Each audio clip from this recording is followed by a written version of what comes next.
नमस्कार दोस्तों। Anonymous Hindi channel में आपका बहुत बहुत स्वागत है। और आज मैं लेकर आया हूँ भूतों की कुछ सच्ची डरावनी कहानियाँ।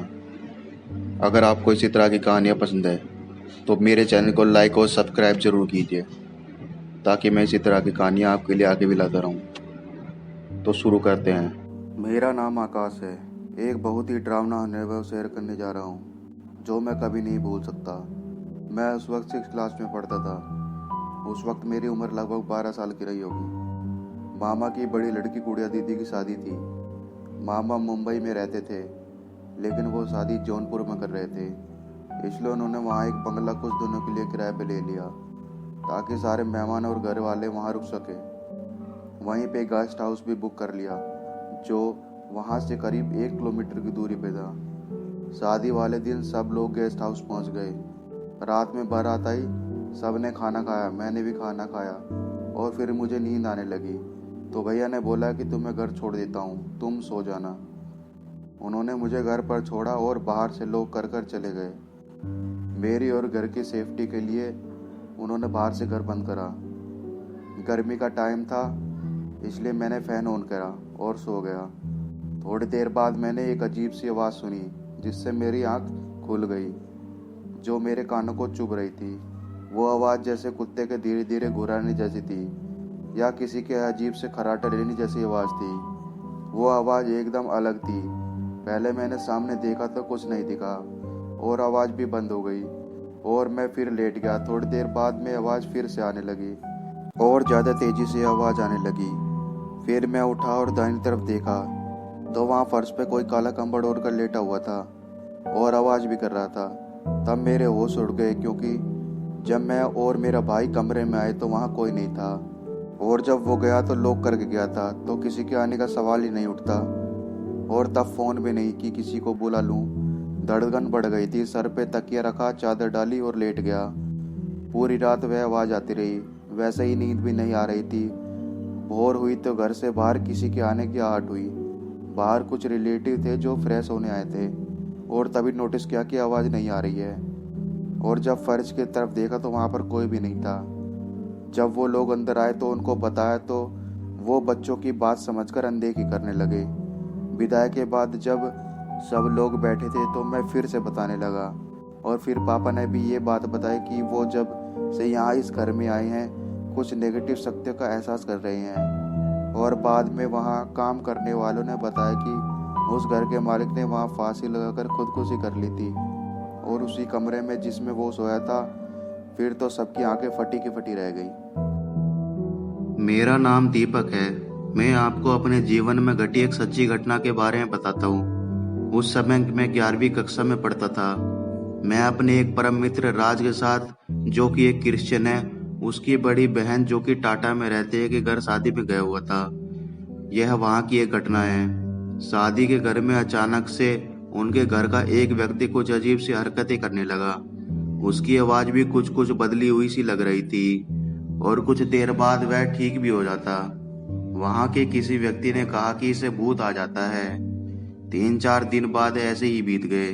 शादी का दिन नजदीक आते जा रहा था। लोगों को चिंता होने लगी कि ऐन वक्त पे ये ऐसी हरकतें करेगा तो अच्छा नहीं होगा। तब वहाँ के किसी व्यक्ति ने कहा कि अब उस पर भूत आए तो 4-5 लोग मिलकर उसे पकड़ लेना, मैं उससे बात करूँगा। ऐसे ही हुआ। 4 लोगों ने, जिसमें से एक मैं भी था, मिलकर उसे पकड़ लिया। दिन का समय था। वो जोर से चिल्लाने लगा। अजीब अजीब सी आवाज़ें आने लगी। तब उस व्यक्ति ने उससे पूछा कि तुम कौन हो, क्या चाहते हो, यहाँ क्यों आए हो, आदि आदि। उसने जवाब नहीं दिया, सिर्फ वह घुर्रा ही रहा था। तो उस व्यक्ति ने कहा कि यीशु का क्रॉस इसके हाथ में पकड़ा दो। तो वो और भी ज्यादा घुर्राने लगा कि मुझे क्रॉस नहीं पकड़ना। तब उससे कहा गया कि यहाँ जानने का क्या लोगे, कुछ खाना चाहते हो? तो उसने कहा हाँ। क्या खाओगे? वो बोला जलेबी। तुरंत जलेबी मंगाई गई। तब तक मैं और 3 दूसरे लोग उस फर्श पर लेट कर उसके पैर पकड़े हुए थे। मैंने उसका एक पैर पकड़ा हुआ था, जिसे वो बार बार ऊपर उठाने की कोशिश कर रहा था, और मेरे से संभला नहीं जा रहा था। तो मैं इसके पैर को ऊपर चढ़ के बैठ गया। मतलब एक लगभग 50 किलो का लड़का किसी एक टांग पे बैठा है। और वो एक टांग से उसको ऊपर उठाने में कई बार लगभग कामयाब भी हो रहा था। जलेबी तुरंत मंगाई जाती है और मेरे आश्चर्य का ठिकाना नहीं रहा जब उसने लगभग आधे किलो जलेबी कुछ मिनटों में ही खा ली और कुछ देर में वहाँ शांति सी छा गई और सब कुछ सामान्य हो गया। उस दिन मुझे एहसास हुआ कि कोई तो शक्ति है जिसने मुझे एक टांग से कई बार ऊपर उठा लिया था। ये एक सामान्य व्यक्ति के बस की बात नहीं है।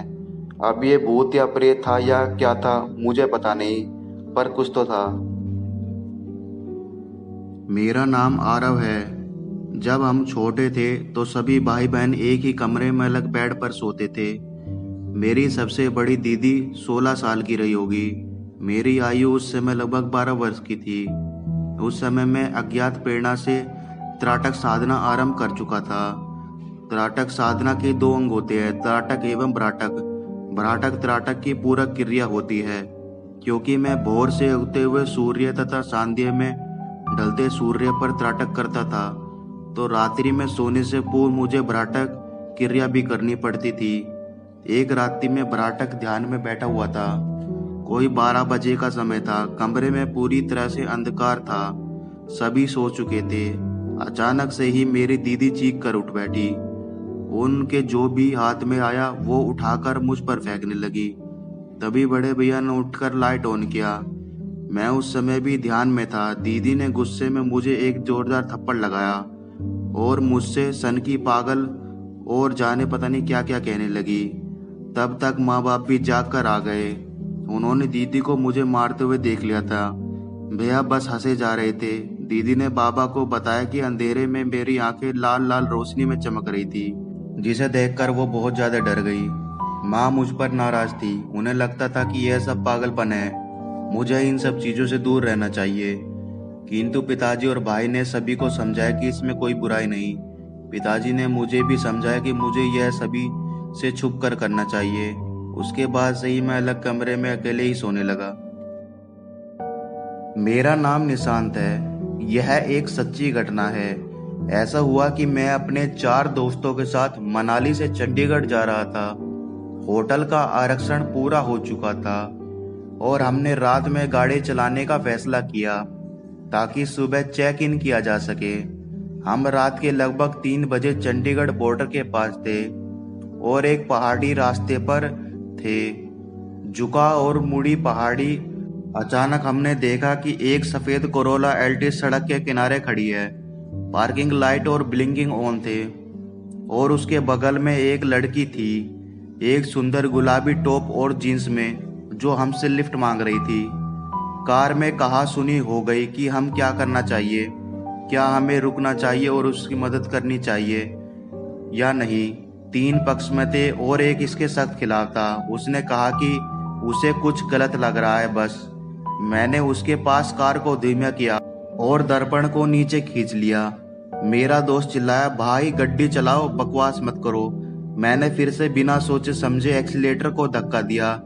जैसे जैसे हम उस रास्ते को पार करते गए, कार कुछ सड़क की रसीली खुशबू से भर गई, जैसी खुशबू उस लड़की के कपड़ों में से आ रही थी। हम लगभग 3-4 किलोमीटर आगे आ गए थे जब कार में एक बहस फिर शुरू हुई कि हमें एक लड़की को अकेला नहीं छोड़ना चाहिए था, हमें उसकी मदद करनी चाहिए थी। सभी नैतिकता और नैतिक वार्ता में व्यस्त थे। मैं बस यू टर्न लेने के बारे में सोच रहा था। तब मैंने थोड़ी दूरी पर कुछ देखा। जैसे ही हमने इसे पास किया, हमने देखा कि यह वही कार, वही लड़की, वही गुलाबी टॉप और जींस जो लिफ्ट के लिए बुला रही थी। हम डर के मारे सफेद हो गए। मैंने बस कार को जैसे तैसे बहुत तेज दौड़ाया। बाकी यात्रा में किसी ने कुछ भी नहीं बोला। हमने कार और लड़की को 3 बार पास किया। अंत में हमने चंडीगढ़ में प्रवेश किया और पहले ढाबे पर रुक गए। हम सब अभी भी महसूस कर रहे थे कि क्या हुआ था और मैंने बियर का आदेश दिया क्योंकि हम सभी ने अपने चेहरे और सिर पर बड़ी मात्रा में पानी छिड़कना शुरू कर दिया था। वहां बैठे बस ड्राइवर ने पूछा कि मामला क्या है और हमने उससे सब कुछ बता दिया। उन्होंने हमें पंजाब केसरी, वहां का एक प्रसिद्ध अखबार दिखाया जिसमें एक खबर आई थी कि कैसे एक दिल्ली की 21 साल की महिला का एक्सीडेंट हो गया और उसकी कार चट्टान से नीचे जा गिरी। कार और लड़की वहीं थे। मेरा नाम पंकज शर्मा है।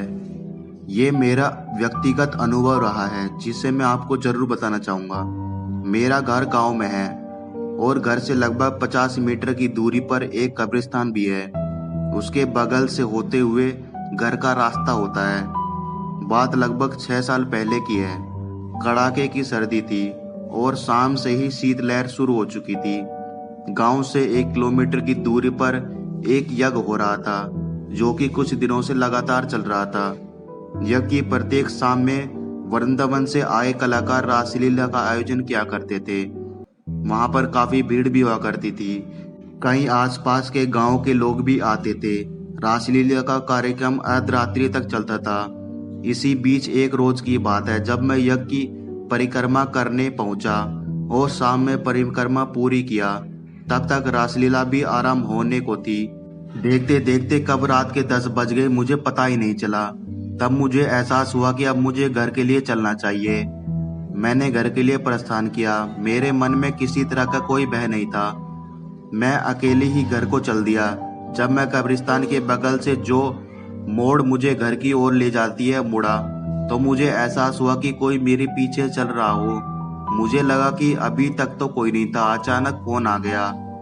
फिर मैंने सोचा होगा कोई, जाने दो, लेकिन मैंने फिर महसूस किया कि कोई पीछे है। मैंने हल्के पीछे मुड़कर देखा तो मैंने उसके पैर और कमर तक देखा। देखने से ऐसा लग रहा था कि वह कोई लड़की है। उसने लड़कियों जैसे लेगिंग जिसको कहते हैं कपड़े पहने हुए थे। फिर मैंने सोचा होगा कोई, छोड़ जाने दो, लेकिन मन यह जानने को उत्सुक हो गया कि इतनी रात को अकेली लड़की यहाँ क्या कर रही है। मैं पुनः थोड़ा और मुड़ा। उसकी छाती तक निगाह गई। मैंने देखा कि वो शॉल ओढ़े हुई थी। इस बीच मैं चलता रहा, वो भी मेरे पीछे चलती रही। मैं और उसके अलावा कोई दूर दूर तक नजर नहीं आ रहा था। फिर मैंने सोचा कि ये मेरे पीछे पीछे क्यों आ रही है। प्रत्येक बढ़ते कदमों के साथ उसके बारे में जानने की बेचैनी और भी बढ़ती जा रही थी। फिर मैं एक बार थोड़ा सा और ज्यादा पीछे मुड़ा ताकि देख सकूं कि कहीं मैं उसे या वो मुझे जानते तो नहीं है। लेकिन जैसे ही मेरी निगाह उसकी छाती के ऊपर गई, सारा का सारा माहौल ही बदल गया। उसकी छाती के ऊपर कोई सिर नहीं था, बल्कि उसकी जगह गोल रूप में अंगारे जल रहे थे। एक पल के लिए मैं सहम गया था, लेकिन अगले ही पल मैंने खुद को संभाला। मजे की बात तो देखिए, मैंने किसी भगवान को याद भी नहीं किया, जबकि कुछ ही देर पूर्व मैं खुद पूजा करके आ रहा था। बस मैंने सोचा कि कैसे मैं अपना ध्यान उसके ऊपर से हटाकर कहीं और लगाऊं। मैंने तुरंत ही अपने एक ट्रेन मित्र, जिससे मेरी मुलाकात ट्रेन में यात्रा के दौरान हुई थी, उसको नियत रात को 12 बजे तक पढ़ाई करने की आदत थी, अतः मैंने बिना कुछ सोचे समझे उसको फोन मिला दिया और 2 घंटे में ही उसने मेरा फोन उठा भी लिया। मैंने भी खूब इधर उधर की बातें शुरू कर दी और उसकी कोई बात नहीं सुनता, बस खुद ही बोलता रहा और आगे बढ़ता रहा। जब वो आखिरी मोड़ जो सीधा मेरे घर की ओर जाता है आ गया, तो मुझे एहसास हुआ कि अब कोई मेरे पीछे नहीं है।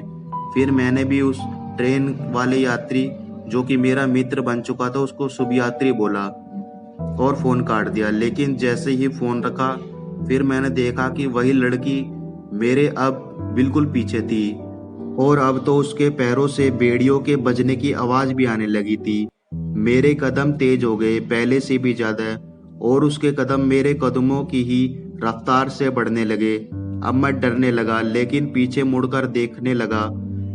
मेरा घर करीब आ गया था। मैं घर पहुंच गया। फिर वो लड़की एक परछाई की तरह आगे बढ़ गई। मैं घर पहुंचकर हाथ मुंह धोकर खाना खाया और फिर अगले दिन मुझे बुखार आ गया। इस घटना के 2-3 दिन बाद मैंने ये अपने घर वालों को बताया। दोस्तों, अगर आपको इसी तरह की कहानियाँ पसंद है तो मेरे चैनल को सब्सक्राइब जरूर करें और अपनी राय कमेंट में जरूर दें, ताकि मैं आगे भी इससे अच्छी कहानियाँ आपके लिए लाता रहूँ।